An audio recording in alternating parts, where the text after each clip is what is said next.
asalaamaaleykum mbokk yi ñu leen di nuyuwaat rek ne cant ak ngërëm ñeel leen saa su ne ñu am mbégte kontaan te dellusiwaat fii si biir kër gi seen beneen programme mu xew-xew comme niñ ko baaxoo def rek aljuma bu jot su fukki waxtu yi tëggee dinañ fi amal nag ay waxtaan yu am solo ñu ànd seeg man mi Ansumana Xew Ñaasi ak sumay naataango Birames Diop bii wala góor bu ñaaw ak ki nga xamante ne moo di Modou Lamine Diouf ñu siy bàyyi xel suñuy kilifa suñuy xarit rawatina ñi nga xamante ne ñooy soppe programme bi. kon bu ko defee sëñ bi bismillah. jërëjëf Eso jërëjëf askan wi asalaamaaleykum wa rahmatullah nuyu naa leen góor ak jigéen mag ak ndaw am naa mbégte beneen yoon comme ni nga ko baaxoo di ko waxee rek bisi àjjuma moom bokk na si bis nga xam ne importance bi nga xam ne am na ko mooy kilifa yu fi la baaxoo di fi am waxtaan bu ñëw waxtaan daf lay ànd ak jamono moo tax man moom dama la yàkkamti lool pour gis ne si jotee ñuy war a mën a am programme si nu mu gën a mën a nekk demee waaw bi defaloon nag waaw man jër nga njëkk ma sa xaftaan baax na te xam naa ne ni ku la ñawal pour la xaram waaw ku la ñawal pour la te ñawal naa ko si ñaw bu baax Paul ameewut ni talent mukk est-ce que gannaaw ba la weesoo di dalal askan yëpp di wax ne am nañ mbégte beneen yoon ndeke tey programme yi foog naa dina gën a am solo bu baax comme bu passé nu mu amee woon solo te li yëpp lu koy waral mooy suñu gan yi nga xam ne am nañ ko fii ci biir kër gi tey di nuyu nag suma papa suma mère bi dégte ñoom soppee programme leen keneen ñu ne ma ne waxal ma Ansumana ne ko ne amul ricité benn yoon nag wax dëgg nama naa leen amul ricité si benn yoon ndek xam neen moom exeli fu mu jaar kay nama naa leen moom wax dëgg maa ngi leen nuyu di leen bàyyi xel Bibi maa ngi nuyu Modou Lamine namal nañ ko moom it waaye mbokk yi dafa am li xew bu ko gan ñi am nag tey ci kër gi nekkuñ ay gan yaakaar naa ñoom ci kër gi lañ bokk waaye soo gisee ñu owaat leen ci plateforme bi dafa am lu xew te mu nekk lu doy waar ñu bëri di ko métitlu ci réew mi jamono rawatina ñi nga xamante ne ñoo dëkkee Coastal Road waaye tamit am na yeneen liggéey yoo xamante ne ñu ngi see yëngu du ma leen dalal nag yi moom dañoo bàyyi ñoom ñu nuyoo na nekkuñ ay gan bu ko defee ñu daal di ubbi li nga xamante ne mooy bunti waxtaan bi waaye fan lay tàmbalee nag bii Paul a toog suma boor de waaw Paul mu nekk ni jaay joola commissaire bismillah asalaamaaleykum wa rahmatullah maa ngi nuyu Xew Ñaasi Biran ak Piaro maa ngi nuyu askan bi yëpp maa ngi nuyu inspector general of police Abdoulaye Sagnang ak senior management bi yëpp maa ngi nuyu tamit suma xale yi police anti-crime unit man maay Mamadou Sow am the head of the police anti-crime unit. jërëjëf commissioner Sisaw Piaro. waaw jërë ngeen jëf comme commissioner nu mu ko waxee rek ñu ngi leen a rafetal trop pour am opportunité bi ñëw fii nii mun a waxtaanal askan gi si loo xam ne loolu la police yi nekk di doxal jamono bii nii si kaw loolu balaa ñoo dugg si programme bi proper ñu ngi jël di opportunité also pour nuyu suñ leadership bi mooy di inspector general of police ak management team am ak képp koo xam ne police la because police yi ñoom ñu ngi si liggéey bu baax a baax jamono bii nii li ñu mën a wax rek ñu nekk si task force bi maate anti crime waaye ñu nekk si Gambia police force ñëpp waaw ñu ne naa nuyu trop ak képp koo xam ne mu ngi ñoo seetaan jamono bii nii si Gambia bi fii nii o si bitim réew mi ñoo xam ne soppe programme bi la te programme bi dafa am solo trop ndigte lépp loo xam ne dafa xew comme noonu ko waxee xew waaw jërëjëf jërëjëf Piaro mbokk yi kii mooy commissioner Sow mu jiite anti crime unit bu Gambia police force kii nag moom mooy Piaro nga xamante ne jamono ji moom moo yor kàddu yi police yi mooy wax ci làmmiñu police yi si tuuri police yi ñu rafetlu seen teewaay si programme bi ndax lii nekkul first time ngeen ñëw si programme bi waaye dafa am li xew bii waaw yaakaar naa yow yaa ñooy ubbil bunti waxtaan bi tey ndax lii xew fi mu xewee yow fa nga dëkkee man mi sax daanaka fa laa dëkkee ndax fa laa yaroo suma famille fa lañ ne ba tey waaye yow dunda nga ko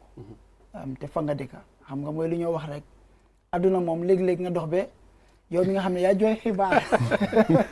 news bi impact bi ñëw ba si yow waaye ma bàyyi la rek nga indi ci yaatal askan gi ak ñuy seetaan ñi nga xam ne jotuñu woon a xam wala yëg li xew ñu déggee ko fii ci xew-xew waaye tamit ñi nga xam ne xëy na dégg nañ ko te leerut leen nga indi ci tuuti leeral balaa ñoo dugal ñi nga xamante ne tey jii ñoom ñooy taxaw pour gis ne saafaral nañ problème boobu mu di police yi jërëjëf Ansumana waaye laata loolu dama wone ne police réew mi bokk nañ wala bokk sécurité apparatus yi bokk nañ si bànqaas bi nga xam ne ñoo gën a am yar ndek fu waaye toogee rek si ñoom lu muy wax mooy maa ngi njëkk a nuyu suñu boos si kaw waaw te foog naa loolu moom foog ñu ràññee ko muy képp ku nga xam ne mu nekk si wàllum sécurité jërëjëf lu jot a xew nag daanaka nekkul guléet maanaam nekkul bi moo di first time mu am si biir suñu dëkkuwaay bi ndeke ku topp Facebook bi si gannaaw am na muy benn tasekay xibaar bi nga xam ne bindoon nañ ne Sinthiou Balia ay ndaw yu nga xam ne di below 20 loolu moo si gën a métti ñoom ñoo toogoon am seen gang dem kenn xamoo daal kenn mënut a xam moom mooy lan gang si boppam daal mooy soo bàyyi xel bu njëkk am na muy Gaza ak Goli waaw moom xam naa waaw boobu foog naa soo ko waxee ñu bëri ay ko groupe booy yi nii di ndongol waaw mu ngóob ay xale ndaw yi nga xam ne tollu woon nañ si seen benn jàng mbaa jàng métier ñoom ñoo booloo nekk si ab dëkk dem di tàppaasante si beneen dëkk ba loolu tax mu indi woon fitna si ñi nga xam ne ñoo fa dal di dikkee maanaam daf leen terrorise loolu tax mu amee ab weer si gannaaw benn bés it was on a Sunday ma ñëw liggéey si ma gaaw a wàcca nekk si kër gi di waxtaan man ak suma famille boo di ataan almost 9-10 ma gis ñu bëri di daw di dugg seen kër yi mu am nag about 4 people ñi nga xam ne génnee si biti ne leen dem si kër ñoom bii bi ndeg bii bi mu ngi liggéey si media ñu seet ba xam ne am na number anti crime ñu laaj ma xam nga number anti crime ma ne aha kay waaw den boobu laa woo kilifa gi nii ne ko ne man de xaw ma lu xew waaye gis naa ne daal ay nit a ngeen daw di dugg seen kër yi ñu ne lan la ay xale ndaw ñu téye seen gànnaay ñi paaka ñi et ñi jaasi ñi xeer di jam am na sax yenn xeer yi nga xam ne dañ ko la bëgg a sànni ko si biir kër yi soo mu ne pour ma call la mu ne ok léegi amul problème mais ma tuuti dinaa jox nit sa number mu call la then less than 5 minutes la ma nit call waaw ne man ok maa ngay jox sa number ñeneen gars yi ngay ñëw on the way waaye fu naa diggante bi less than foog naa 10 minutes pour gars yi agsi si biir mbir waaye fekk na boobu na ñu bëri daw neen lu taxoon man ma tiit mooy benn famille man la am naa jabar am naa yaay am naa doom te ñu ñëpp xam nga kër faana guddi si jotee ñëppay toog si biti waaw te ku fàttaliku April 10 11 demonstration xale bi nga xam ne amoon na am na ku nga xam ne nekk na victime këram la toog génnu demut fen bal fekk ko fa mu demee fa amee problème yi boppam kon mu ngi mel ni comme mbir mi nga fànq ko moo gën nga xaar ba nga xam ne agsi na si yow waaw so moo tax ma ne kon ndegam man amee parent amee community member fekk sa affaire journalisme sax bokk si mu ne naa jël that initiative ma jéem a call ndekte ñoom soo leen informé on time dinañ ko mun a seen ko war a mun a génni te fekk at the same time ñoom duñ xetaluwaa ndekte mënoon naa toog rek ma oo suma boy ne la wax ne ñu ay xale leen ne leen attaque jël suñu et ñun ñoo leen mun waaw waaye loolu dafa fekk ne comme ni non comme ñu si biti ñoo doon daw ñu si biti ñoo doon daw ñeneen moom dana def mu tactical bi yéen ñaar loo leen ci mun non comme ni tingis mooy daw bi fekk man mangoo si suma biir kër that was the first day then loolu tam mu passé bi nga xam ne gars yi ñëw neen ñëw everybody mu disperse the next day again that was just around after gay moo toog gisaat tam yeneen nit di génne from another area di daw ñëwaat suñu kër ne ok biraan xoolaatal anti crime mu ne waaw man de am naa problème nag waaw xanaa ngaa dem fu ne man may PRO bu anti crime boobu mu ne baax na ma tam boobu laa xoolaat di same thing waaw mooy nombre bu nga xam ne moom mi joxoon na ma ko ma xool ko ne ma ne ok suñu gars yi ngay ñëwaat waaye man nag boobu naa ne kon nu ma war a def man naa jëm a try ma def di tactical withdrawal bi nga xam ne moom lañ jàngal police waaw soo mu ne instead of pour ma dugga si biir naa jéem a sori at least mu nekk 50 meters difference su ma digganteeg fu incident bi am nga xam ne dinaa mën a observe waaye du ma mën a nekk in play so du ma lay def mooy dama lay dem let's say Johnson si beneen Johnson taxaw di xool xale yi because ñoom du ñu leen def mooy dañ lay jam xeer su gaa jamee xeer su ñeneen di ñëw ñoo xam dañoo daw dellu gannaaw xam nga rek affaire push and pull bi noonu ba luckily noonu la gaa yi ñëwee ñu ne ñu jàppa 6 people xam nga 4 people yóbbu leen so ñu ne kon di best thing mooy ndigam yow fekkee woon nga first day second day nga ñëw nga joxe statement which was loo defoon na ko te foog naa ni loolu foog ma gërëm fa di Gambia Police Force waaw because the issue of community policing foog naa ne baax na lool pour after ñoom ñu jëm ñu waxal lan moo nekk di mbir dëggal nag du ma si mën a sori bu baax ndaxte loolu nga nekkal si loxo police yi waaye just background laa doon indi nii rek te foofu laay mën a em lu bëri du ma ko mën a àggal lu lut ñoom ñoo koy mën a wax waaye man du ma ko mën a wax waaye nag nekk na lu nga xam ne it's a concern to the community because demoon na ba Sinthiou laaj si boppam sax imam ratib bu Sinthiou dafa waxoon ne daal bëgg na pour nit yi ñu jéem a waxtaane seen doom yi nga xam ne at least dina mën a tere gaay buñ génn ñun suñ koñ su njiitale Birane Touré mu nekk ku nga xam ne moo amee muy làmmiñ suñ koñ moo tax wax na ne bëgg na pour nit yi ñu war a mën a seet ñu war a mën a moytandi ko nga xam ne xale yi ñu jéem leen a génne nga xam ne gaay duñu war a mën a génn guddi because mën ngaa génn guddi ñu jam la xeer mbaa ñu def la anything lu nga xam ne yow bokkuloo si woon te su police du ñëw duñu xam ne kii moo si bokk kii moo si bokk lu ñu def fa mooy wrong time nga fa agsi te which means kon you have to go so basically loolu moo nekk lu nga xam ne moom moo amoon foofu noonu waaye nag métti woon na lool because am na benn boy ak boosam ak konto ni ko gars yi waxee dañ ko dóor dañoo ñëw wax le sàccee xam nga soo waxee boite sàccee rek moom mi ne comme ñu bëri dañ lay dellu gannaaw yow you are helpless so ñu bëri ñu ne boobu na ngay fekk booy boobu noonu dañ ngay dóor ko dóor ñu xaw a métti boosam ñëw di jéem a laajte moom tam ñu ne ñu gaañ ko daal si loxo waaw waaye I cannot certain because time boo fekk si boppam man sure wante woon naa ak gars yi si loolu waaye nag basically daal loolu moo nekk lu nga xam ne moo am te xam naa ne maybe ñoom am nañ a full account of lu nga xam ne maybe turu nit nga xam ne jàppal ne leen ngay def seen waxtaan ak yoonam daal si gàttal. jërëjëf bi mbokk yi foog naa dégg ngeen kàddu yi te dafa am liñ dee wax bi mooy ne tubaab bi wala anglais yi dañ dee wax ne sa kër bokk na ci place yi gën a safe ci nit ki kon boo demee ba yow sa biir kër sax seefatuloo fa loolu lu jar a bàyyi xel la nit ñi nag boo gisee ñuy daw di dugg seen kër yi ñuy ñàkk a génn sax guddi wala bu timisee kenn du génnaat loolu foog naa lu doy waar la te lu ñu war a mën a xeex la ñun ñëpp ndax ku nekk war ngaa mën a am freedom pour move around especially within sa community report si biñ ko njëkk a gis foog naa Sinthiou Baleya lañ gis léegi gis nañ ne Sinthiou Alaaji si la bokk mel ni dëkk yooyu wóor ko ñu ngee di la problème boobu noonu te ñi ko cause mooy ay xale yu ndaw waaye PRO gis nañ ngeen génne statement di wane ne am na ñoo leen jot a jàpp ma bëggoon na nga indi ci leeral pour ñi nga xam ne jotuñoo gis statement bi details yi nga xam ne si ngeen ko si biir statement regarding li moo explain ni around Sinthiou Baleya Sinthiou Alaaji area bi ñi ngeen jot a téye noonu ak lan moo bokk ci tuuma yi nga xam ne jamono ji teg nañ leen ko. waaw jërëjëf si lu mu waxtaan nii si lu mu wax nii dafa doon loo xam ne lu doy waar la si biir dëkk bi gis nañ ne jamono bii nii xale yoo xam ne comme ni mu ko waxee ñu toolu war a dem school war a dem jàngi mbaa jàngi école wala jàngi métier pour seen ëllëg ñu mun a dimbale seen boppa dimbale seen waajur dimbale dëkk bi contribute to development of this country loolu dafa am solo torop xale yoo xam ne in that stage dañ doon ñoo xam ne they are in a very critical position not only pour ñoom rek de waaye even to the society even to the dëkk bi moo tax lu ñu def noonu affectu leen ñoom rek dañ affect society bi and affect the nation at large because ñu ngi toog fii di wax loo xam ne loolu loo xam ne waruñ koo waxtaan because loolu waruta am in the first place waaw amoon na jamono yoo xam ne am nañ information from the anti-crime unit commissioner baa ngi nii toog di wone ne they responded to ay telephone call si lu bëri anti-crime moom si luñ gaaw a gaaw si luñ gën a baaxee mooy ne information waaw information moom soo leen ko joxee rek they are not even there to verify the best way to verify is to be on the ground understand they are always quick swift and everything so loolu da tax na be sometimes even guddi night 1 o'clock at night 2 o'clock 3 o'clock ñeneen dañu ma dee call the first thing they will tell me PRO anti-crime la number di never and I will not even consult him I will just send them the number and they would call even yesterday senior officers government officials ñoo xam ne even di ma maa ngi toog rek dafa mos a message PRO WhatsApp ma nuyu hi how are you send me anti-crime number ma send ko I didn't even ask why because I know the reason is he's an emergency dafa soxla ndimbal ak yooyu noonu you can never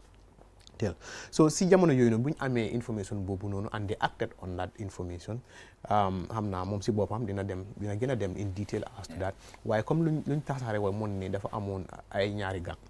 yoo xam ne from Sinthiou Alaaji ak Sinthiou Suri ñoo xam ne si lu at first when we heard of the gang we were very concerned as a security institution because the word gang lum connote or the connotation mooy la lum mean lum tekki mooy ne si lu bëri gang yi lu ñu xam rek mooy ne they are involved in crimes and criminalities mooy ne dañoo daanu si kaw nit ñi dañoo sàcca dañoo rey pour ñoom luñ bugga rek ñu am loolu based on ñoom si lan lañ dee operate either it's in drugs or is in stealing or is in lu munti ay criminal activities yi la so it was like this is really a concern you understand because nga dem ba nga nim sa bopp ay gang and as far as security is concerned loolu dafa am solo trop pour to get to the bottom of that the anti-crime def nañ liggéey bu baax a baax foofu noonu te xam naa dina laal foofu noonu so am nañ ñoo xam ne dañ leen arrestoon ñu isi leen anti-crime foofu foo xam ne they were able to pour ñu because su xewee luñ dee def moom comme nu mu ko waxee suñ fa eggee moom mooy ne dañoo arrest ñëpp képp koo xam ne mu ngi within the environment understand nga waaye fortunately for us buñ fa eggee fekka the first time dañ fekka ne ñu bëri tasaaro nañ waaw ñu bëri tasaaroo biñ tasaaroo nag waaye foofu la community policing mi ñëw comme lu mu doon wax community policing mooy ne community bi si boppam ñoo mun a jàppale police yi pour ñu mun a leen jàppale si seen sécurité bi mooy ne community bi si boppam mooy gox yi mooy kër yi mooy koñ yi dañu war a bokka because information police bi yaahut boppa information la moo jot ne lii moo xew fii lii ñii ak ñii lañ gis ñu koo def su boobaa we can act on those information to be able to do a timely arrest or apprehension or even to avert some of these things happening so amoon na ñoo xam ne they volunteered eyewitnesses volunteered pour jox information police yu nekkoon on the ground ne gis nañ diw ak diw dañ foog nañ ne am nañ yaakaar dañ bokka si loo xam ne loolu moo xew fii tey so biñ defee loolu ñu dem arrest one of their leaders ñu xamee ne is one of their gang members so biñ arresté kooku noonu ak jotoon na am ñoo xam ne si diggante bi amun nañu gaañu that was the first attack amun nañu gaañu ndigte guddi la woon dañ gaañ ay nit dañ gaañ ay nit ñoom seen boppam because su nekkee ne ñaari gang yaa ngi ñëw si biir dëkk guddi ñeneen yaa ngi attaque seen morom gang bi guddi boobu noonu mun naa am yéen xamu leen sax ban kër la ñu nekk even soo leen xamee si ban kër ban néeg la nekk kan moo nekk si néeg boobu moom ak kan la ñoo fa nekk so ñoo xam ne ñu ngi tëdda ba pare ñeneen ñi ñu ngi soona so lii moo tax I think as a nation we should really look at this because lu gën a am solo mooy mag ñoo xam ne dem nañ seen liggéey bëccëg bi yëpp ñu ngi soona weda da ngeen dem office naa da ngeen dem si tool yi naa da ngeen dem business marché si garden yi soona ñëpp si kër pour mun a relax prepare for tomorrow pour seen njaboot bi ñu ngi res young boys yoo xam ne amuñ dara yoo xam ne they have no responsibility because luy seen responsibility to go to school luy seen responsibility to go and learn skills mooy seen responsibility but they opted not to do that for one reason or the other which maybe nañ fa toolu nañ waxtaan na fa dem waaye at the moment so ñu dem deprive mooy ne ñu deprive waaw xañ ñooñu noonu pour mun a am that time to rest relax and prepare for the next day but it doesn't only stop there mooy ne the commotion around it the chaos doorante yi knock around the because si luñ gis dañ ne ay palanteer ay weer ay bunta yëpp ay toj loolu min bunti jàmbur ay palanteer comme dafa ne dañ dugg si kër yi di cause commotion di tasaare foofu noonu ndigte ñoom dañ bugg a jot luñ bugg a jot ñooñu noonu yoo xamuloo kan la si bunti jàmbur di leen dóor and all that and that led to some people having to have sustained injuries seen body gis nañ si even si luñ photo yi yuñ tasaare noonu gis nañ fa ay laceration ay ñoo xam ne dañ gaañu dañ dogante so yooyu yëpp dafa doon loo xam ne du warut a am la si biir dëkk bi te ñun tiyee ñoo xam ne ñoo ko def dañ nekk xale yu ndaw mag yaa ngi fa nag diggante because am nañ from 15 years to the highest was about if I can remember 69 at the time so what ay mag ñu ci tamit waaw ñoo xam ne lu ñu leen arrest on at the time waaye comme ni ma dara su xewee dañoo arrest képp koo xam ne mu ngi fa so what happened after that was that it was bi ñu leen isee dañ leen isi waale anti crime yóbbu leen si hôpital bi because that is very key koo xam ne dafa gaañu mu ngi bleed koo xam ne mu ngi am yóbbu ko si hôpital bi tamit ñu ngi koo examine seet ndax kii fu mu toll dañ ko war a téye ndax dañ ko war a jox garab toppatoo ko rek mu ñibbi fortunately nekkul loo xam ne loraange boo xam ne dañ ko war a admit so dañ leen release bi ñu leen release ñu isi leen ñëpp si anti crime diggante boobu noonu comme liggéey bi nu mu ko santé rek investigation start na mooy ne laajte yi ay tontu yi mun a gestu xam li tax lii xew tey ñan ñoo si bokka understand nga so because am nañ fa koo xam ne kooku at the time dañ ko fogoon comme ni ñu ko waxee is one of the leaders kooku tamit bokka na si ñoo xam ne is nañ lañ leen anti crime foo xam ne foofu la gars yi mun a toog waxtaan ak officers si ñoo xam ne ñoo amee mbir mi pour investigate so investigation boobu noonu la gars yi delluwaat for the second time to make arrest to effect arrest on ñoo xam ne dañ leen name as to be part of the gang and all that so loolu moo tax gars yi am bi around 12 to 17 if I can remember yuñ isi woon waaye after loolu tamit ñooyu yëpp dañ leen screen because police bi dañ ne diw mu ngi fa diw waaye suñu leen isee il faut ñu seet ndax luñ waxoon ndax loolu dafa am loo xam ne lu am la lu wér la understand we looking at all the circumstances because soo ne diw mu ngi fa il faut ñu investigate di nga xam ne ndax diw dafa bokk naa boobu te loolu noonu police yi xam nañ naka la ñoo defee loolu bu ko loolu seen liggéey la because suñu ne fa rek ok we don't need to go to that detail but loolu moo happen so ñu realize ne from those up to a level yoo xam ne only 5 people were confirmed at the time at the time of releasing that publication, because we had a follow-up publication to that, okay, to confirm that 5 people out of those number 5 people are confirmed ñoo xam ne they are part of the gang or the 2 gangs ñoo xam ne ñoo bokkoon, so the rest were released. So ñoo xam ne nag dañ leen those 5 people were taken to court. dañ leen charge and they were taken to court. jamono bi ñu ngi dem loi ñu ngi dem court. waaw jamono bii dafa mel ni bu loolu xappune ba pare because comme loi bi nu ñu waxee we do whatever is possible within the 72 hours ñu ensure ne suñ téyee nit si 72 hours bi ñu charge ko te suñ ko chargee ñu yóbbu ko si loi bi lu mu wax because there are 3 possibilities. The first possibility is nga téyee nit within 72 hours mun nga koo bàyyi within that 72 hours o nga bail ko within that 72 hours o nga charge ko within that 72 hours mooy balaa 72 hours soo ko charge tam mun naa am nga charge ko nga bail ko o nga charge ko nga yóbbu ko court. So in their case they were taken to court. You understand? So loolu la so commissioner will go in detail si loo xam ne lu bari loo xam because after that again a similar incident occurred in the same vicinity. Yes. Well, commissioner will go into that detail. yow sa xale yi ñoo dem arrêté ñii. te foog naa yoo la bi njëkk a contact. bi liy xewee. pour nga wax ñu rek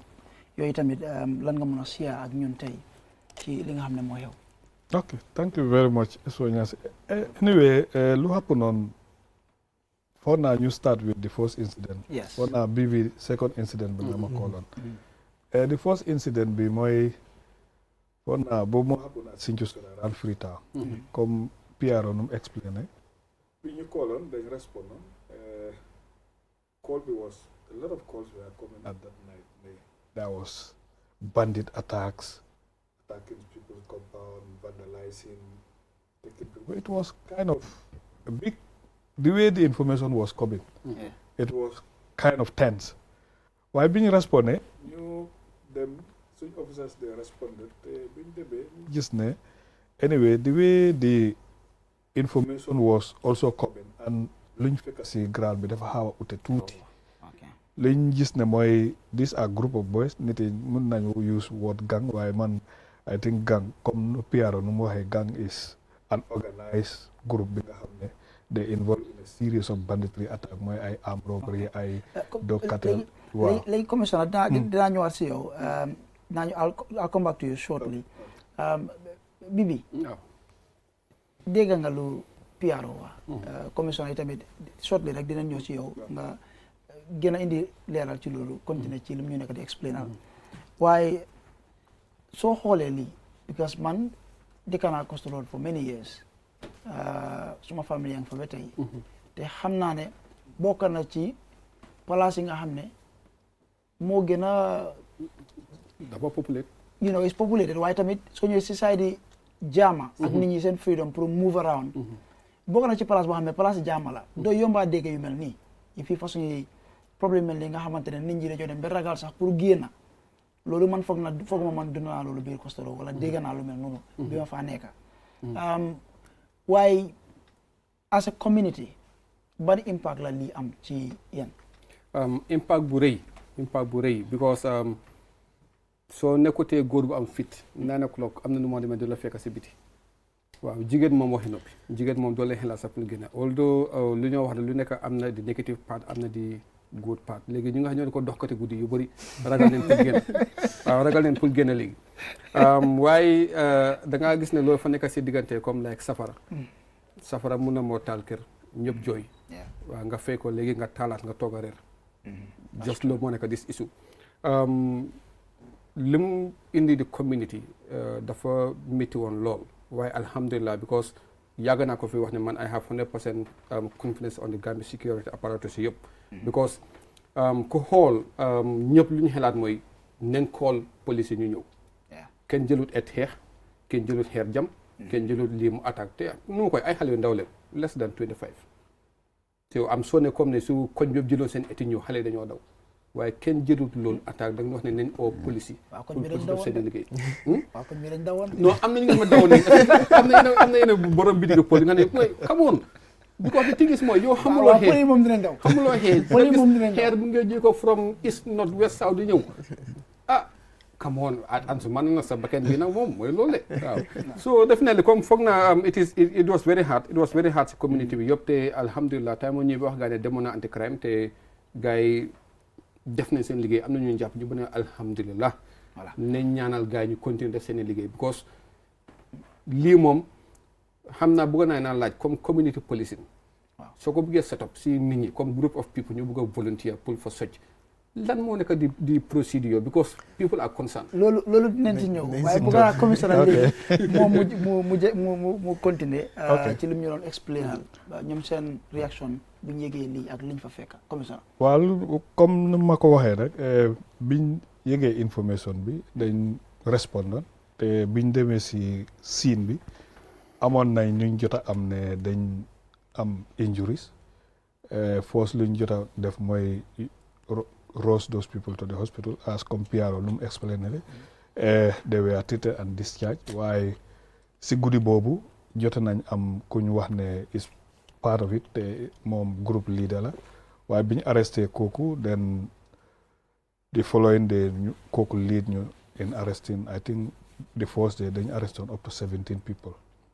waaye xam nga arrest su happen comme Pierre nu mu waxee rek dara su happen rek foog ñu investigate because lii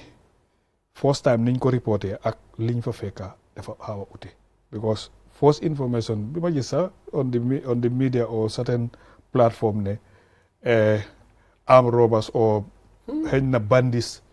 ñoo ñëw terrorize the whole of Xew. Everybody was scared waaye biñ jot a respondé ñu gis ne anyway loolu it was kind of exaggerated so waaye luñ jot a xam mooy these are group of boys ñi nga xam ne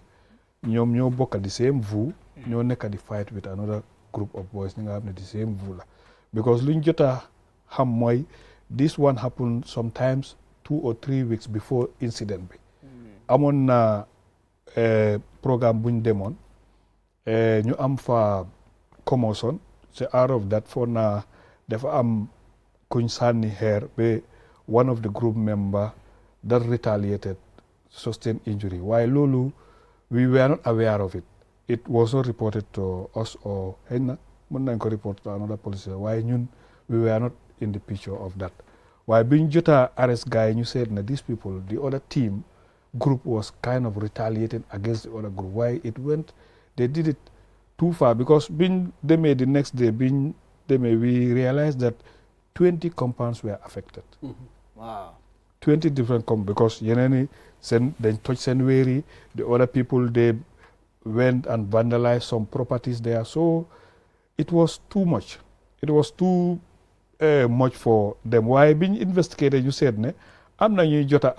am na ñi nga xam ne daw nañ ba léegi we are trying to get them arrested because gang bi ëpp na number bi ñu yóbbu court already 5 ñu ngi court dañ leen remand te ba léegi investigation bi mu ngi on we are still working on a lot of intelligence because am na fuñ wax ne am na fuñ dem so we send an intelligence there while we are still working am nga loolu mooy loo want to say it in an open why case bi is still on the investigation why the other one mooy bu Bibi Colon that was last weekend for na last Sunday boobu tamit is a kind of the same way of the way the other one happened because am na benn groupe bi nga xam ne dafa jóge woon for na ay these two Xews are very close to each other why the other side of the Xew ñoo ñëw on to the other guys ñu start di leen sànni xeer so toj ay butel loolu bring another commotion for na that was the first day bi ma call on Sunday ñu respond bi respondé they all fled we could not arrest somebody in connection to that then the next day tamit mu happen waaye biñ demee am na ñuy arrest léegi ni right now we have arrested a good number of them we are still investigating waaye am na ñuy jota bail because lu mu happen almost past na 72 hours waaye probably next week dina am ñuy yóbbu court already am na ñi nga xam ne dañ leen charge on 5 counts because am na ñi nga xam ne dañ leen charge conspiracy assault and also prohibition of conduct and then also nuisance to the public. Why lii yëpp comme Piaro nu mu waxee rek these are young boys ñi nga xam ne because soo gisee the first group am na ñi nga xam ne is even a minor is 17 years old and all these people their ages are between 15 16 17 especially the last group bi sax most of them are 15 16 17 for now we have only few who are adults above 18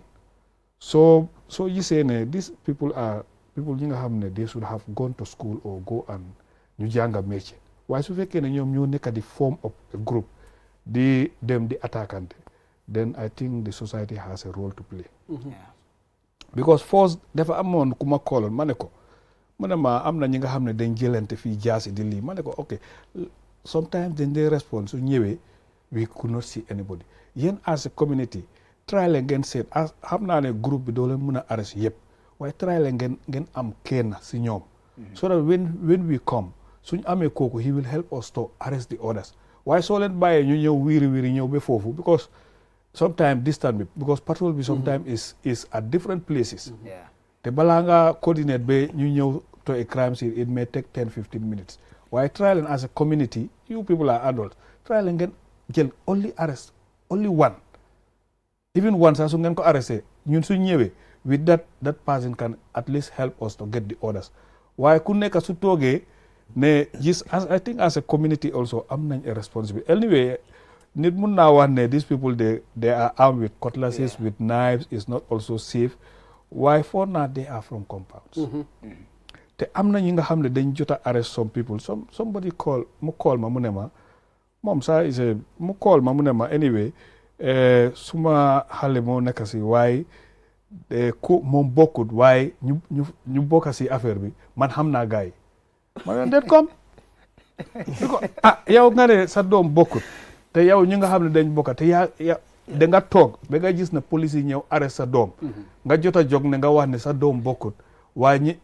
ñu def problème bi yow xam nga gars yi waaye the parents I don't know ndax xëy na because léegi dama dee busy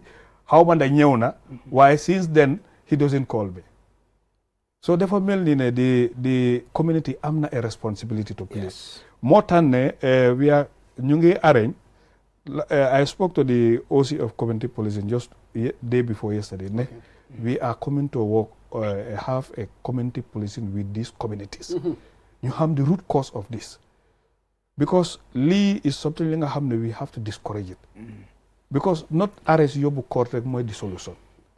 man li ma gis si lii not arrest rek yóbbu court is not the solution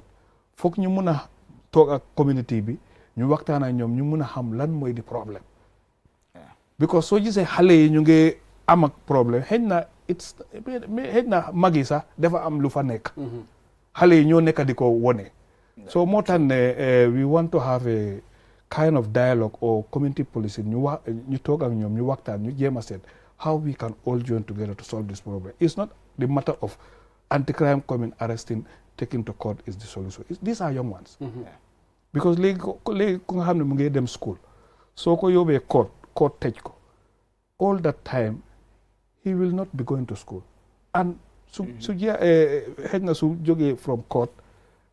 su jeexalee sentence bi what is he going to be he could even turn to be another person so moo tax ne ñun we are trying to see that ñu use the community policing at headquarters together with us ñu meet the community ñu mun a toog waxtaan jéem a seet what we can all do together to solve this problem suñu xamee the root cause of the problem then we can able to solve the problem bi commissioner dafa am lu ma bàyyi xel ci waxam lu mu wax te foog naa lu am solo la mooy responsibility bi nga xam ne community bi tamit am na ko pour gis ne daaxa nañ crime si réew mi especially within community si because lu ma mënut a understand dafa mel exemple bi moo joxee bu parent boobu su dee ne am ngeen information bi nga xam ne soo leen ko share with the police dina leen mun a dimbale because tey xëj na comme li ma wax dina am ñoo xam ne dinañ ragal ne suñ buggee jàpp kenn si ñoom te ñu ngi amee ay ngànnaay borom mun na ma gaañ wala def ma leneen nga ragal waaye su dee xam nga ñan la am nga information bi te leer na la share ko with the police soo ko defee ñoom dinañ xam lu ñoo def but ok xam nga kan la but you don't want to share the information but affect na léegi yow sa doom and then now you want to share the information bul xaar ba nga nekk victime nga doog a wax foog naa dina important trop nit ñi tam ñu bàyyi xel loolu foo gis crime wala ndi koo xam ne mu ngi commit crime wala leer na kii dafaa commit crime te nga am evidence bi siyaa ko with the police foog naa loolu moo ñoo mën a dimbale ñu mën a prevent crime waaye yaa ngi doon laaj Pierre lu am man ko doon jéem a laaj mooy comme because the thing is mooy immediately after loolu rek group of young boys ñu dawa ñu si ma ne number anti crime ñoo ne waaw foogule ne soo laajtee police yi dinañu mën a wax naka ñu war a mën a organiser suñu boppa nga xam ne su dara amee mun nañ koo dem ñu report ko si gars yi instead balaa gars yi di ñëw ma ne loolu mooy community policing unless ma laaj so léegi te am soo ne from Sinthiou Balia am na ku ñu ooyam muy Mass Thiam waaw moom mosuma wax ne ma ne comme ne ñoom defoon ne lu mel noonu tam lu amoon that was for last year it was very successful so ma koy léegi suñu amee gars yi dinaa ne ko jéem a laaj nga xam ne everybody will benefit lan moo nekk procédure bi pour nga gis ne dina war a mën a am something organised nga xam ne police dañ ko war a recognize pour ñu war a nañu jàppale si yenn si community bi waaw jërëjëf trop loolu dafa doon loo xam ne lu am solo la te jamono bii nii di Gambia Police Force ñu ngi reform part of the reform also is to ensure that the police is responding to the public's needs mooy ne community policing bi nga wax ni is the focus is the community focus meaning lépp loo xam ne ñu ngi koo def si police bi dafa war a doon loo xam ne loolu la community bi soxla ndig te ñoom la ñoo saaf and suñ community component bi is alhamdulillah fu mu toll ni toll na foo xam ne développe na torop ndigte mun na xaw ma biiri koomo nu mel waaye what the structure is that we follow the regional structures understand every region xam nañ region dafa am is divided into districts districts yooyu noonu you have communities and in those communities we have what we call village development committees VDC so VDC yooyu noonu dañ establish pour képp koo xam ne ñu am di VDC da nga am lu ñoo wax sport committee and yeneen committee so what we are trying to establish is that ñu am lu ñoo wax security committee ñoo xam ne dafa am ñoo xam ne ñoo nekk si biir dëkk bi ñoo xam ne ñoom as far as security is concerned ñoom ñoo ko amee ñoom ñoo liggéey hand in hand with the police officers or within that region or within that station within the ndik te police station du mun a nekk in every village so loolu am na solo trop moo tax structures are in there so community unit bi dañ am what we call community policing coordinators within regions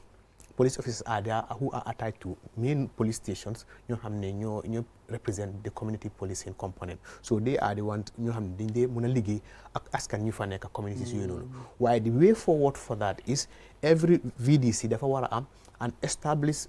committee security committee boo xam ne lépp loo xam ne is security concern comme ñu dee discuss about their borehole ay courant ay yoon and any other development project within the community so the security component bi whenever they have meeting we look at what are their challenges that's the approach what are the security challenges so that they can now put that towards the police officer ñu xam ne ñun suñ community bi lii mooy suñ security challenge bi su boobaa ñu mun a seet ñoom together how can we solve this so it's like comme ni nga doon wax na police yi we can't solve this problem isolated il faut ñu liggéey ak ñoo xam ne problème bi ñoo si nekka because loolu nga explain nii what you going through and what people are going through su nekkee ne there is already an established structure so there could be a way ñoo xam ne balaa lii yëpp di xew already the community xam nañ the root cause of this and who are involved and all that because si kër lañ jógee comme li nga nekk di jógee ñëpp si kër lañ jógee nu mu munti mel di nga xam ne at least maybe mistakenly sa doom o sa cousin nekk si kër gi mu dégga ñu ngi wax leneen dañ demoon ni ñu def li ñu waaye ëllëg suñu demee dañoo def li information bi noonu la moo de nga déggal loolu noonu nga xam ne this is how you get information intel and all that so loolu am na solo trop te xam naa ne nag jamono bi lu gën a gaaw sometimes is especially when it is happening is to make the call moo tax suñu téléphone number ñu ngi ko tasaare everywhere PRO number bi most senior police officer stations yi lu ñu dee war a mooy ne the nearest police station waaye importantly tamit every good citizen is a police officer I think we need to understand that te nit ñi xam ne every citizen we have what we call citizen arrest mooy ne loi bi jox na ñun ñoo xam ne yow doo police waaye loi bi jox na la doole su nekkee gis nga loo xam ne yëg nga ne dafa isi loo xam ne ay tolof la si dëkk bi oo fu munti doon am nga doole pour mun a contenir loolu comme lu mu nekk di wax ñu ki muy amee jaasi yu amuloo dara nga ne yow because citizen arrest ngaa ñëw nga da nga ko attaque mu ñëw gaañ la aw yu mel noonu waxuñ yooyu li ñuy wax mooy you have to study the environment nga xam ne lépp loo xam ne mu ngee ñëw te lii dafa nekk tolof one soo ko mën a contain ko nga inform the authorities ñu ñëw jël si ko or you get the information in time then nga dem nga give information to the right authority ñuy ñëw solve ko so this is very important pour everybody pour ñu mën a contribute because the way this country is going suñ taxawutee suñ ñaari tànka dëkk bi I don't even know the adjective to use but li ma bëgg a wax rek mooy ne we have to change and we have to ensure ne that dëkk bi il faut mu change for as far as the Gambia Police Force is concerned mooy ne fuñ tollu mooy is nii la mbaa nele because what happens is we may not be able to control what happens in the compound at home understand police fu ñu am doole suñ gën a am doole is the public space yaa ngi si kaw yoon bi nga def loo xam war loo ko what in the private homes in your houses and all that it's difficult to police that comme gars yi lu ñu dee wax rek police kee lu ñu dee wax we cannot have every police officer in every household it's not possible waaye da ngaa gis ne dafa am solo trop pour ñun ñoo xam ne ay waajur lañ et c'est responsibility suñ ndaw yi seen responsibility la upon us ñun ñu bari si Gambia fii we are either Muslims or Christians and it's an obligation amaana la koo xam ne yaa ko isi or you contributed towards the person being here te ndaw ñooñu noonu soo ko seetloo ndaw ñooñu noonu ëllëg ñoo war a nekk suñ kilifa ñooñu war a amee development of this country cannot go in the absence of the youth it cannot go in the absence of the young ones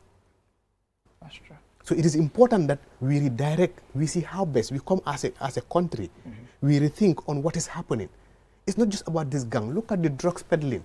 Look at the drug use in this country. Look at the reyante bu nekk si biir dëkk bi. All of this thing is an issue and is alarming. But as far as the Gambia Police Force is concerned, our powers are to prevent. If we can't prevent it happening, when it happens, we arrest, we apprehend. That's it. It is happening, we ensure that we are able to continue arrest. When you arrest, then you prosecute. But like he said, it's not the solution. How many youths are we going to arrest and put in jail? And many a times, halela, mu ngi si jail bi 6 months, 1 year, foofu noonu mu ngi fa fekk ay ñoo xam ne yàlla xam. Understand? Mu ñëw génn, it becomes even worse. So it's important. I agree with my boss. I don't think the way forward is just prosecuting these people. The way forward is for the community members to work together. Jamono amoon na fii suñ dëkk bi fii nii buñ doon nekk xale ñun ñëpp I can say sa baay sa moromi baay sa baay la si kaw yoon bi si kanamam doo ñeme ña def dara sa moromi yaay sa yaay la si kaw yoon bi sa moromi mag sa mag la si kaw yoon bi ñëpp community bi yëpp la dee ñoo dee yarante ñaari xale yëpp everybody but when it came to this level foo xam ne people are now instead of communal because it's only when communally we come together development dëkk bi mun a dem si kanam but if we concentrate on our individual interests ñu ne man rek you don't care about the next person before you know it the impact of the next person to you will not be limited to that person but it dafa ñëw si yow te noonu la moo demee ba the entire community is destroyed te ñun suñ taxawaay mooy ne dëkk bi duñ ko bàyyi mu yaaxu su nekkee yow taxaw nga ba nga bàyyi sa xale bi mu dem ba toolu fu mu toolu mun loo koo take care of nga jox ko loo xam ne loolu moo ko because xale yoo xam ne 15 years they should be in school to be educated so that they can come tomorrow and become what functional human beings in society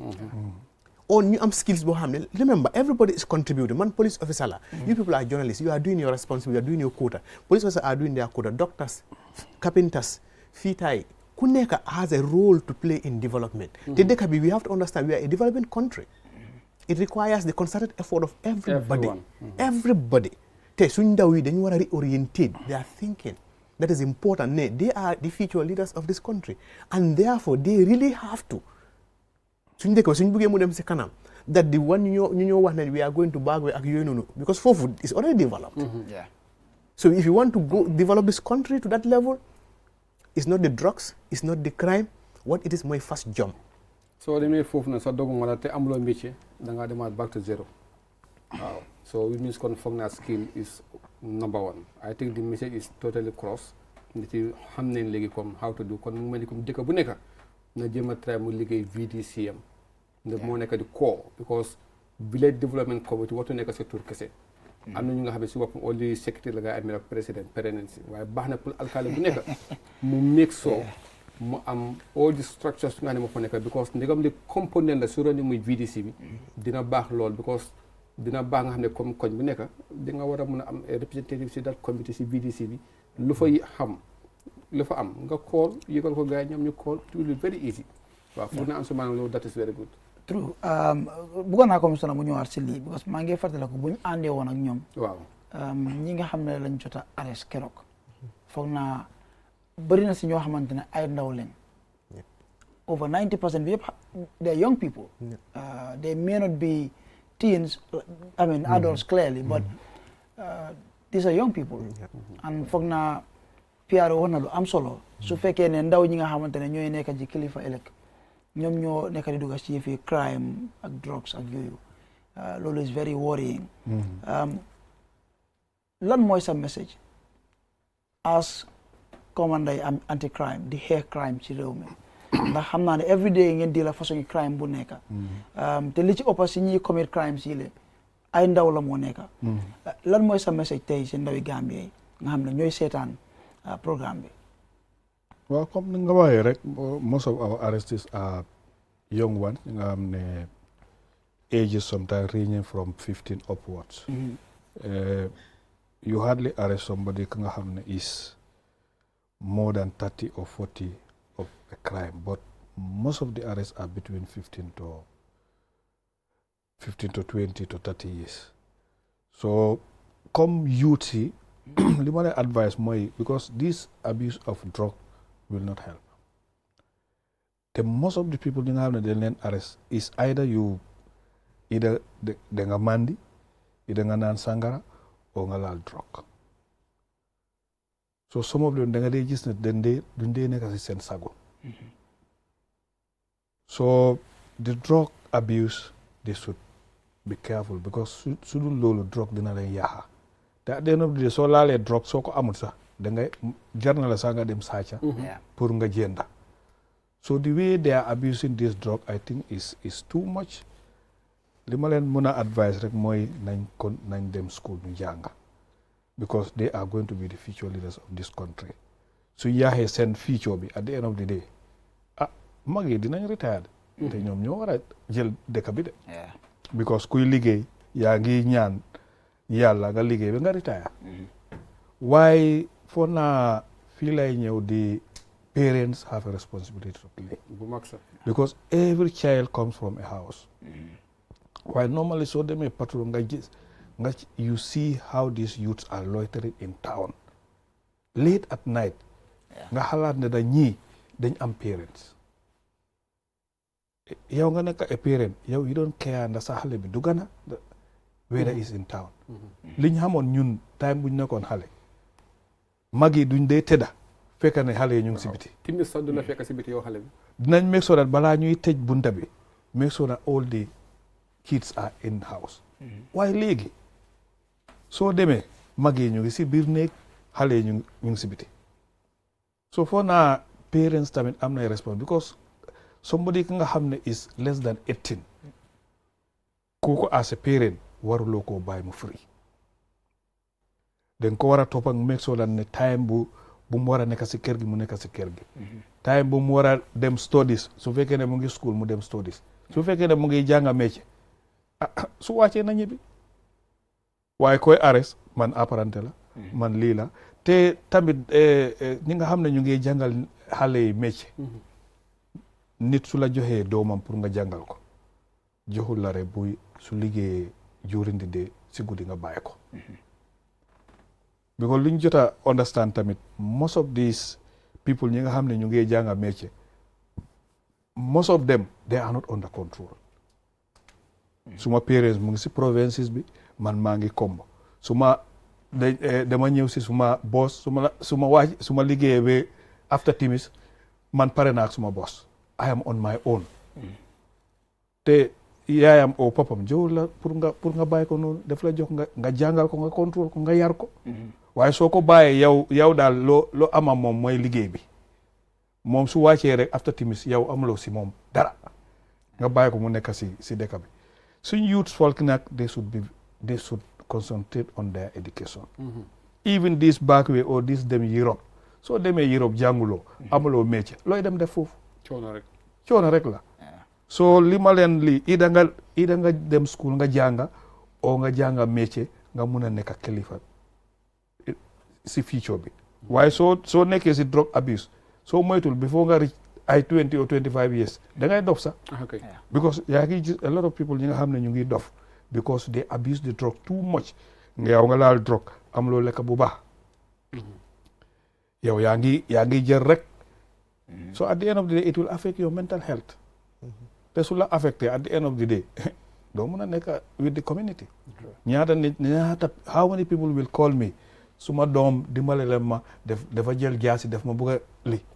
sa own doom yes it's happening sometimes da nga de you think what can we because soo arrêté dof foo ko yóbbu tànka rek tànka rek te it is rampant in the community ku nga xam ne nit parent dina la call dimbale ma suma xale bi dafa ma jëlal jaasi def ma lii so if you don't control your xale at the end of the day wala dafa bañ a dem school so foo naa daal parents yi daal we should all try we change this social media liñ nekk di liñ nekk di gis si télé yi ay yeneen yi even sa doom yi sax da nga leen war a control what kind of movies they have to watch today I was been doon call de am na ñu nga xam ne ñu ngi def this stoning of cars ay yooyu xam nga loolu yëpp dañ ko day gis si télé yi li nga xam ne yaa ngi koy gis si télé yi te at the end of the day Gambia we don't have those roads we don't have those facilities yi nga xam ne mun nga ko practice waaye nga bugg a koo def fii te xale yi moto yi dañu nekk di use is from their parents so I think as a xëy na su ma waxee ni nit mun nañ wax ne kii xëy na kii am respect o yooyu waaye I think the parents have a bigger responsibility to play every child come from a house even su fekkee ne sax da nga bàyyi sa parents yi from provinces nga ñëw fii dañ la eb pour nga dem ida to your uncle or to somebody ki nga xam ne mu laa jànga waaye nag soo ñëwee fii nga nekk si highway bi at the end of the day liggéey bi bari ngay jox police rek so te as a juvenile si law bi the law protected the kids because xale su defee offense is not the interest of what the law says is how to mold that child not to punish that child or based on what is the interest of the child ngay seet moo tax ne léegoo dara su happen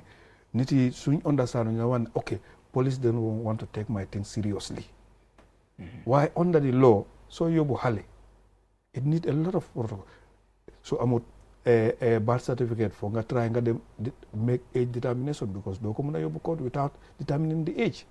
te all those things are processes te soo ko yóbbee court tamit dina dem si children's court te children's court tamit have a protocol because foog you have all the people ñi nga xam ne dañ war a form that court ñu toog ñu mun a hear the case moo tax ne yëfi xale yi it is a collective response ñi nga xam ne even police suñ leen téye sax we have even a lot of burden bi nga xam ne it's puts on us because léegi foog nga prepare even their detention you cannot detain juveniles with adults waaye all those things are li nga xam ne léegi soo demee si ñaata police station ñoo am a separate juvenile detention cell bariwut so sometimes you can even you want to follow what the law says but you don't even have the facilities exactly so moo tax ne as parents we have a responsibility to play xale yi buñ leen bàyyi si seen sago soo gisee sa xale mu ngi tuug cigarette or mu ngi lii is less than 18 control ko waaye nga bàyyi ko rek anytime bu mu bugga mu dugga anytime bu mu lii so I think daal li may advice xale yi daal nañ try daal ñu take care of themselves ñu bàyyi drogue bi ñu concentrate si seen jàng yi I just want to add a little on to what he has just said. I think today we had an encounter. Tey dañ am encounter ndikte ñun suñ line bi PRO line bi moom dafa mel ni line yi di yëpp la so ñu ngi si programme bi buñ nekk di def nii buñ door démba waaye si boobu noonu am naa ay call ñu ne ma jamono bii nii right now students yu wàcca juma la Friday students ñu ngi wàcca ñu ngi dajo ñu ngi mbooloo ñoom ak seen colleagues from other schools diggante Iceland ak traffic light ñu ngi stone drifting ak yooyu noonu ma ne ko okay I'll get back to you so man make arrangement pour gars yi ñëw moom sax call naa ko call naa PIU call naa ko pour nu mu gën a gaawee call yaa ngi ñëw soo mën a xaaral let me go to this place man suma balaa gars yi di egsi dañ ma fa fekk when I went there man ak driver bi moto bi mu taxawee because suñu gisee mo dañ di xamee service man seen moto yi because we are tinted glasses ak yooyu bu ñu gisee pick up si rek foog na gisuma benn moto si kaw yoon bi I guess they saw me before I reach so waaye ñëpp foofu ñu park fees del ñaari sites yëpp a ngi fees students boys and girls mu ngi fees del so noonu laa wàcce bu ma wàccee da ngaa dégg gars yi start di boo gars yi start di boo ma génnee nii gars yi gisee ñu ne ñu start di daw understand nga den ma jël mobile noonu laa jëlee mobile so when I just pick my mobile ñu ne start di daw because they ñoo am calling understand den ma génne sama mobile try di pour le vidéo leen so ñun gars yi gën a daw ma di vidéo kenn I just pretended that I was taking their video. So because maybe they might think that it's evidence for it to go and search for them. So guys started out. So we were there, the guy knew. But what we are trying to say is, look at those new hamne. Now these people are already in school. So this guys problem. These are already in school. After school now they are coming out. And I'm informed today. Last week, if I'm pabo hamne, fufu lañ ko door boya. Mo ak cycle la amé, pedal cycle. Sen stone bobu non. Tase kooku mu ñëw rek ñu dóor ko seriously injured so lii dafa doon loo xam ne I think so lu ñoo def rek lu ñoo ñaan dëkk bi rek waa réew mi everybody is that let's have a national discourse on these relevant issues of national interest. These are very important concerns for everybody because lii dafa méngoo ak development luy happen ni it can be any one of us mun naa nekk ku nekk the crime and criminality in this country can affect everybody. Anybody can be a victim. So therefore ken bum to wax ne man bokku na ci dutuma xalé man may teach suma xalé suma nek ma ngi na yobu school no you are not absolutely in control even if you do that sa neighbors around fu ñoo dem tassé wat and all that so therefore collectively as a nation we should have a discourse on these important matters all stakeholders yo xamne are involved in school parents and all that amon na fokk na am ne lu ñoo wax PTA yooyu am na communities yi ñun dañoo def suñu waala ñun moom that is a promise ne the Gambia Police Force ñu ngi def suñu waala te ñu ñoo continuer def suñu waala mooy ne dañ ñu sas waa dëkk bi dañ ñu sas lu ñu sas nag mooy ne ñu ensure ne this country is safe secure te képp koo xam ne mu si biir dëkk bi mun a génn dem soxlaan dégg maa ñëw te loolu noonu is difficult because members of the community themselves are making that difficult. Wow. The young ones yooyu noonu dañ am ñoo xam ne mu ñoo leen élif te ñu leen élif ñoo leen war a toppatoo yóbbu leen school jox leen ay mit jox leen nit ñoo xam ne ñoo leen war a toppatoo comme commissaire lu mu nekkee di wax ni nga jox nit koo xam ne pour mu jàngal ko but you don't even care what matters is tax maybe apprentice rek la pour mu ngi collect pass su wàccee rek jeex na dafa am liggéey bu mu dem si kapinta bi so mu ngi liggéey yu sew yooyu noonu pare na si guddi bi fu moo dem naa ni the people that is dealing with you can never know. am da nga am responsibility yooyu tamit. tudd ñooñu noonu. And one more important thing I think we also have to accept the fact that ne aduna bi léegi is global. We are interconnected. People are coming in and people are going out. te kuy duga dafa dugaale ndax xelam la whether it's criminal mind or bagage la drugs because dafa am drugs yoo xam ne time boobu noonu ñun time yi xale lu ñu dee dégg ay bax nga dee dégg mooy taay bi ñaamoo loolu nga daan dégg waaye léegi mooy ma dee dégg ay kuus laa dee dégg ay ñu ne jiina baas laa dee dégg jiina baas 100 meter 400 meter laa dee dégg understand nga you remember suñu opération boobu noonu comme ça mu ngi taxaw kooku sot la kilito la sot maa ngi fàttaliku ko tontable mu ne permission sar xam naa soldat xam naa lan la woon ndax fu mu jógee mu ne rek permission sa kii bu mu ko ne carré on can you imagine ma foog ne dara la doon def ndox boobu nag mu taxaw foofu mu def fu ñu dee pucuk foofu la dem mu ne curuuj ma ne God can you imagine so Piaro daal li nga nekk di explain because definitely mooy the issue is responsibility gis nga sometimes am na ñi nga xam ne suñ if crime happen in their compound dañ ma dee call okay let's say dañ la sàcca so nga complain te li ma nekk di wax ne mooy man ñi nga xam ne boys ñi nga xam ne ñu ngi toog suma boor ñoom laa suspect why because dara su happen yow soo gisee dara before it affects you I think it is important nga report waaw the simplest waaye nit Gambians dañ dee toog ba it affect you foog nga ne it will not affect you te it end up affected you nga bugg a police react léegi yow nga gis boy si ñu ngi always camp around your area te ñu ngi def da nga foog ne gars yi ñu ngi def ay criminality why you never come to the police to report it until the day you are affected nga bugga léegi police yi dem arrest ñooñu te sooy suspect nit da nga war a am at least a circumstantial evidence pour wone ne ñoom ñoo ko def waaye nga toog ba xaar léegi nga bugga police yi dem arrest ñooñu because you are affected te when those people are there you see what they are doing you have never bothered to report to the police moo tax ne ñu ne every good citizen you have to know your aerial state. Let's say su fekkee ne yaa ngi Old Yundu it is your responsibility pour nga make sure that nga xam this number of that police station that is nearer to you so that dara su happen nga mun a call or nga mun a so that they can respond why Gambians they don't cherish some of them they don't cherish they foog ne you will never be affected te it's important as a citizen fu nga xam ne area bi nga nekk nga xam at least a number bi nga xam ne dara su la affecté nga mun a call quickly exactly because ñun most of the time man guddi moom every time am na ñi ma dee call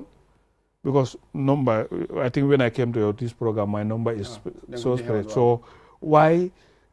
we will respond why sometimes there are even stations nearer why you don't bother to know so it is important pour so toogee si palace nga try nga xam the number of the nearest police station to your place so that dara soo happen nga mun a involve ñooñu why don't wait until something affect you that's the time you see something happening wrong and you never bother to report and so man li ma si bëgg a yokk rek bala ñëw dugg si gars yi seen opération bu gars yi def right now ne mooy Costa Road muy Old Yundum district léegi district la dañ yéex a jot si supermarket xam nga taamuñ jotee taamuñ amee supermarket yàggut so waaye supermarket fa nekk lu nga xam ne si boppam dafa nekk di indi leneen waa Costa Road nag Costa Road taamu gars yi commencé am supermarket yàggut waaye da nga supermarket si fu mu leen nekk fu nekk indi very strategic location bu nga xam ne ku nekk xam ne ne sàngara léegi seerut yeneen dog yu bëri seerut yu nga xam ne si boppam nag ko lay because sàngara is not illegal nekkul mu nga koo naan te fekk at the same time lu kenn du la jàpp waaye da ngaa gis ne comme ne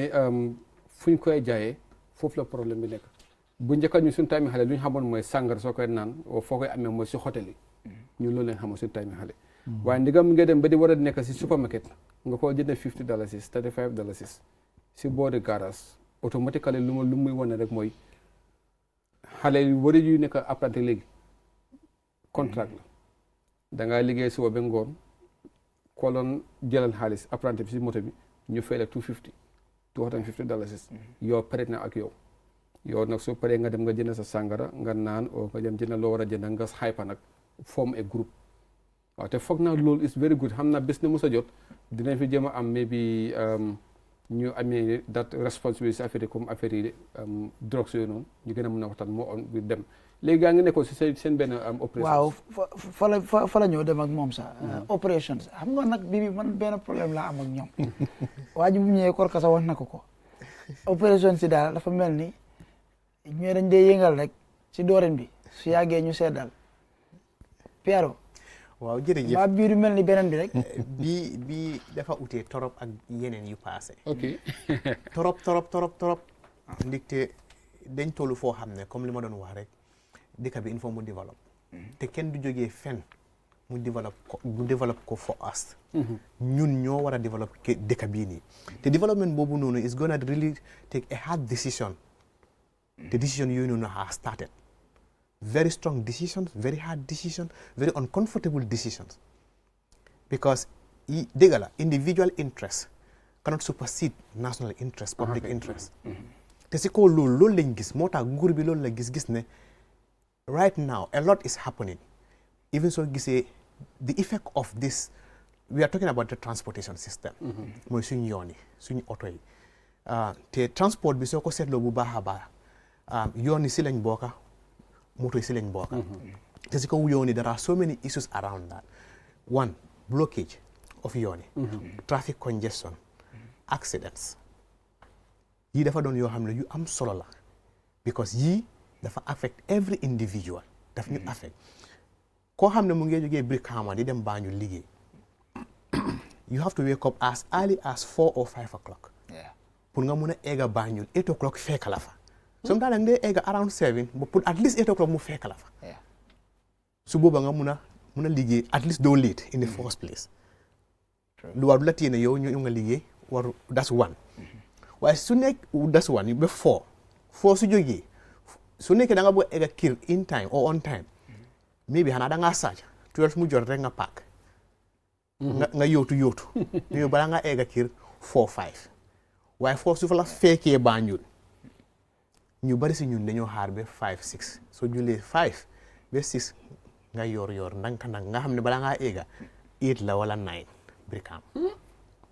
yow sooy dem liggéey xale yu ndaw yi nga bàyyi si kër gi da ngaa fekk ñoom jugaanguñ nga dem liggéey nga ñëw nga fekk ñu ñuy nelaw su nekkee suma maas nga dee liggéey weekend kon yow xale yi moom jeex na daal di daf lay nekk gan si biir néeg bi that is one but more important to that is the loss of life recently we have seen a lot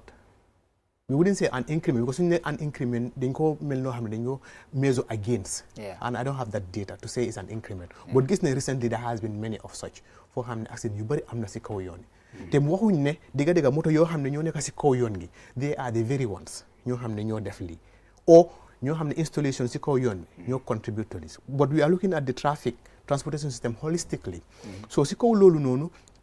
emut si moto yi rek am nañ lu ñoo wax ay katul si ay animals yoo nekk si kaw yoon ñëwoon naa fi si morning programme bi waaye am na nag yoo xam ne ñu ngi si yoon gii te ma ngi laa wax xam nga ban pola ko moom waaye kenn ñëwata laal nag gii te I can authoritatively tell you as I speak today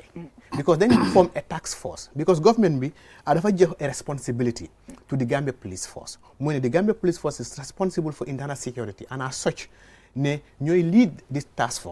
force boobu noonu mooy National Road Authority Physical Planning Gambia Transport Union Gambia Farmers Association or Livestock Farmers Owners Association li tax lii yëpp mooy these are stakeholders yoo xam ne soo waxee transport rek wata yoon bi rek these are the very people ñoo xam ne daf leen affect in one way or the other yes so moo tax ñi yëpp dañ ñëw together to form a task force seen liggéey mooy ne ñu make sure ne yoon bi from Banjul ba Basse is clear obstruction si yëpp ñu génn congestion si yëpp génn maa ngi gis soldat yi gis traffic police yi gis PIU yeeg yooyu gis naa tamit président yi transport union bi waaw ñi yëpp dañ doon ñoo xam ne dañ bokk si task force bii nii so ñun suñ position mooy ne dañoo liggéey ak National Road Authority si ak physical planning ñu ngi fa because si kaw yoon bi dafa am ñoo xam ne dañ tabax o dañ encourage suñu ne encouragement mooy fu ñu war a em dañ passé foofu noonu luwaa bi fu ñu leen jox foofu lañ war a em dañ passé foofu noonu da ngaa gis ñoo xam ne tabax nañ seen bitik ba pare ñu am ñu def fa beneen varanda bu mag boo xam ne léegi seen bagage yi emul si biir shop bi de waaye bagage bi léegi dem na ba si biti si kaw yoon bi daanaka suñu ne yoon bi nag yoon bi dañ ko divide into two the first one is moto bi fu ñoo doxee beneen bi mooy nit ñi fu ñoo doxee mooy de pédestrian mooy comme la pavement yoo xam ne nit ñi foofu la ñoo doxee problème lu ñu am mooy si kaw yoon bi mooy ne da ngaa am moto yoo xam ne dañ ñëw rek paak te paak boobu noonu doo xam kan moo paak fii dafa nekk one day 1 week 1 month sometimes 1 year moto baa ngi paak foofu noonu so si yow nga paak keneen ñëw paak keneen na ba ñëw paak road bi dafaa gën a tighten up that is one ñaareel bi dafa am ñoo xam ne ñoom nit ñi fu ñoo doxee foofu noonu moo nekk seen garage ñu am ñoo xam ne ñooñu noonu seen taayamaan yi suñu taayamaan ñoo xam ne ñu usi seen taaya yëpp ransi ko ba si kaw su driver bi ñëw rek mu ne suma tànk bi rek nga génne poul nga ñëw so nit ñi suñoo romba fu ñu romba da nga ko obstruct so all of dafa am ñoo xam ne nag ñoom ay mburoo ñeebe la maa si joolaay xam nga ñoom moom suba teel il faut ñu déew waaw mburoo ñeebe akara yi so dañ dee isi seen taabul yi mbaa ñeneen ñi sax du taabul de xam nga taabul moom da nga koy génne soo pare nga delloo ko waaye dafa am ñoo xam ne moom dañ tabax dañ dem si welda mee ni ñu am seen pukkus buñ tabax welda ñu tabax ko si pavement bi si boppam léegi moomee ko seen boppa te foofu noonu is public property public space la so lu gën a am solo si li yëpp is road safety road safety boobu noonu ñu ngi tax ne bi di obstruct loolu noonu so luy dafa doon loo xam ne mbaar yi gaa di génne nii exactly mooy mbaar yi nag because ñoom dafa am néeg yu ñu tabax ba pare ñu yokk si mbaar yooyu noonu dem nañ ba léegi ñoom fuñ moomuñ de mbaar bi egg na foofu noonu soo ko gisee da ngaa gis ne loolu àndut ak yoon so moo tax ñu am fa the physical planning ñooy ñëw ñu wax ne ñii kii fu mu tabax waru faa tabax gars yi génne ko marto yaa ngi fa ñu génne ko understand nga su nekkee ne weñ la ñu ngi fa dañ am machine fa bu dee dog there is no waste time de comme ëllëg bi gannaaw ëllëg dama ko génne amu fa de déedéet is on the spot suñ ñëwee ñu fekk ay moto ñu ngi rancé foo xam ne waruñ faa nekk because da ngaa gis ko xam ne kooku spare part la moo jaay waaye mu ngi am tamit moto business bu ñëwaay mu rancé ay moto second hand moto yu moo jaay so luy happen mooy moto yooyu dañoo egga si yow ñu ne li waru fee nekk fii du jaayee kaay moto nga ne waaw léegi génnee ko fii waaw dama koo génne léegi la de demuñ de da nga ko génne soo ko génnee te moto baa ngi taxaw daf koo winch rek mu téye ko rek yóbbu ko te suñ ko yóbbee rek su boobaa suñ ko yóbbee yow mii xam ne yaa moom moto boobu noonu da nga koo fay the cost of that da ngaa dem jëli sa moto bi soo ko jël nag da ngaa fay the cost of towing those vehicles so that is one so am na solo trop the other component of this stakeholder is the farmers association bi mooy livestock association ñoom leen task ñoom tamit dañ leen jox ay police ay soldat ñoo xam ne ñoo leen a garder ñu dem ndax yooyu noonu seen nag yooyu noonu si kaw yoon bi nagi joolaa yooyu noonu si kaw nagi joolaa yi la de diggante OIC road bi waaw traffic light bi di nga dem ba airport junction ay nag rek ngay gis ci yoon door nañ ko démba ñu ngi génne nag yëpp léegi def nañ association boobu noonu make arrangements ñoo xam ne dafa am ndaw ñoo xam ne ñoo leen a jàppale pour sàmm nag yooyu noonu so location bi moo nekkoon Lamine CDC waaye because of security reason léegi dañ ko move nag yi yóbbu nañ leen si abuko katol foofu noonu fu ñu dee def soo boobu noonu for security reason so moo tax ñu move leen so anybody so ñooñu noonu for the duration of this exercise that team will be only responsible for that to ensure all stray animals not only cattle all stray animals on the road dañ koo paak su boobaa képp koo xam ne yow moom nga loolu da nga koo ñëw jël si foofu noonu soo ko jël si wutee ba waxtu boobu passé gouvernement bi moo ko moom gouvernement bi mun naa ñu jaay ko ñu jaay ko waaye li ma jaaxal mbaa ñu may la si benn rek fa laa doon ñëw de so lii dafa doon loo xam ne kontaan nañ si trop commencé nañ ko te commencé nañ ko lu tax ñu commencé ko tey ba démba Joshua mooy ne there has been a press release mooy ne man ñëw naa fii QTV dem naa GRTS dem naa Eye Africa ak yeneen radio station si foo xam ne am nañ waxtaan si press release boobu since September ne weer bi su dee rek dañoo def lii nii am na ñoo xam ne nag wane nañ ñoom yëguñ ko nii ak nii waaye yow yëguloo ko yow fi nga taxaw si boppam is illegally occupied yow you don't have even any right to complain in the first place much more woon nañ everybody to ensure ne képp koo xam ne yaa ngi place boo xam ne waruloo faa nekka nga fexe nga génne foofu te loolu la ñoo bamtuwaat fii nii commencé nañ ko démba from Sting Corner garage yu fa nekka which are illegally occupied génne nañ ko borom garage yi rek lañ génne ñu laaj la kanam mooy moto bii nii ak yow anybody who cannot explain anything from dañ ko dee park ñu yóbbu ko PIU ok mooy seen moto yi naa winch rek teg si koom moto yëpp la ñoo yóbbu so si kaw yoon dañoo ndànka comme yoon bi ni ñoo demee ni moto yaa ngi nii ñu génne moto yi suñu eggee si bitik boobu ñu seet ndaa bitik fu mu taxaw si boppam bitik bi si boppam ndaa mu ngi si biir yoon bi naa nekk si biir yoon su nekkee si biir yoon bi la nekka ay bulldozer yaa ngi taxaw bitik bi si boppam dafaa dem si suuf ndaa étage la ndaa du dara loolu du suñu problème luy suñu problème mooy yow fi nga taxaw ndaa luwaa jox na la doole pour nga taxaw foofu su la joxee doole pour nga taxaw foofu fine moo tax ñu am physical planning ñu am national road authority personnel on the ground pour ñu xam ne lépp loo xam ne ñu ngi koo def dafa àndaa luwaa dafa àndaa yoon so that there is no cause for mistake lépp loo xam ne ñu ngi koo def dafa nekk si kaw yoon so lii moo commencé démb te dafa continuer foo yàlla xam kañ because lu ñu xam mooy right now is from the greater Banjul area mooy from Banjul ba Brikama boobu te suñu ne Banjul Brikama mooy yoon bi gis nga Banjul Brikama direct Tabokoto am na problème kon Tabokoto Latrikunda Talinding yëpp Lamen Busumbala Yundum Farato ba Brikama that's one emu fa de Westfield gis nga Westfield suñu eggee Westfield beneen yoon bi direct Westfield Serekunda Bambo Bakote Sukuta foofu de xam naa ne moom sàng ba Brusu bi emu fa de yoon combo yëpp foo xam ne yoon la lu tax tey xam nga démba dañ start Joshua te tey tamit ñu ngi Joshua lu tax démba si kaw yoon bi lañ nekk waaye emuñ fa de parce que soo duggee si yoon yi cat yi ni si biir tamit dafa am ñoo xam ne ñu ngi garaasu si biir yow garage bi benn yoon boobu noonu léegi sooy dem sooy dox sax daf dee difficult moo ci moom moto du fa dee mën a romba te yoon la Piero dafa am benn concern bi nit ñi am waaw te foog naa dafa mel ni general perception la ñu bëri dañ share di seen gom-gom bi ne initiative si yëpp dee baax opération si dañ ko dee rafetlu trop waaye dafa mel ni su ngeen dooree du ngeen si dee def benn follow up da ngeen naa door rek ay fan xëj nañ ñu xaala seddal te fanaa ñi nga xam ne ñoo dee def lii li ëpp si ñoom dem nañ ba fiil ne sax police yi daal ñoo ne nañ ñoo li fi nag dem yéen soo leen demee ay fan gars yi delloowaat li fa nekkoon pour gis ne loolu du amaat ndax wax nga ne bii opération bu utee gi daan am la ndax pare ngeen pour gis ne lii luy continuer la waaw pare nañ loolu rek mooy saafaral lii pare nañ ko ndigte dañ am ay already dañ am stratégie yoo xam ne dañ ko tëddal ba pare lii opération te opération nag dafa am waxtu opération dafa am waxtu bu moo jee loolu am na solo trop pour nit ñi understand opération bi kan bi for 1 month kan bi for 2 months su jeexee rek jeex na waaye opération bi su jeexee dafa am strategies in place because it's nationwide meaning every region because Gambia dafa ñu ko divide into regions te every region dafa am authorities yu fa nekk ñu ngi am governors yi au mayor yi nga am police nga ñoo xam ne police yi ñoo dee effect arrest ak yooyu noonu so police commissioners of each region would be responsible for maintaining those corridors ensuring so meaning ñu ngee clear as we clear now which means that police officers are within those regions for example ñu am Brikama let's say Brikama understand ñun suñu demee ba clear Brikama yëpp léegi the regional command of Brikama will ensure ne loolu noonu mu continuer understand so in that again as we are going along du bari dañ si dee jànga will also because it's a task force so we'll write our recommendation and the best way we think this can be maintained waaw perfect ñu ma xamal ne about 5 minutes lañ dese unfortunately waaye bëgg naa commissioner mu ñëwaat rek sànni kaddu tuuti on opération si tuuti tamit ci li ngeen nekkee pour xëj na nit ñi rek ñu comply waaye tamit support opération si nga xam ne police ñu ngi koo def spécial lu jëm ci wàllum xeex crime bu ko defee tamit ñu tàggatoo benn yoon PRO yi tamit voilà yeah okay for now operation B is going smoothly although maa ngi doon follow up yesterday I was not part of the operation waaye maa ngi doon follow up some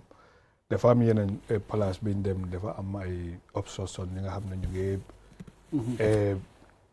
having difficulties with the police dañu war a understand ne whatever we are doing it based on what the law says B is a special task force bi nga xam ne dañ ko set up comme PRO nu mu waxee ne we have the physical planning we have the NRA, we have the Cattle Farmers Association, we have all the sister services. So, nañ comply because xam nga xëccante ak police or with security nga foog ne yow da nga am doole. loolu is not going to help. Because fi nga xam ne physical planning ñu ngi fa they will not touch a place bi nga xam ne bokku si. Because the road have a measurement. So encroacher si measurement road bi da ngay xam ne this operation du la bàyyi this one foo naa daal man daal li ma gis si operation bi moom fooguma ne there will be no way bi nga xam ne dinañ la wan ne nañ ko stop because the country need development the country is developing the country is populated so this is the right time pour ñu mun a solve this problem because léegi Serekunda léegi soo duggee Serekunda man su ma amee soxla si biir Serekunda during the day dama dee xalaat ne naka laay duggee Serekunda foofu de xam naa ne because da ngay spend a lot of hours special operation lay nekk waaw so li ma ñaan askan bi mooy nañ understand ne lii is benefit of everybody dina la am na ñi nga xam ne dinañ leen affect mooy economically mooy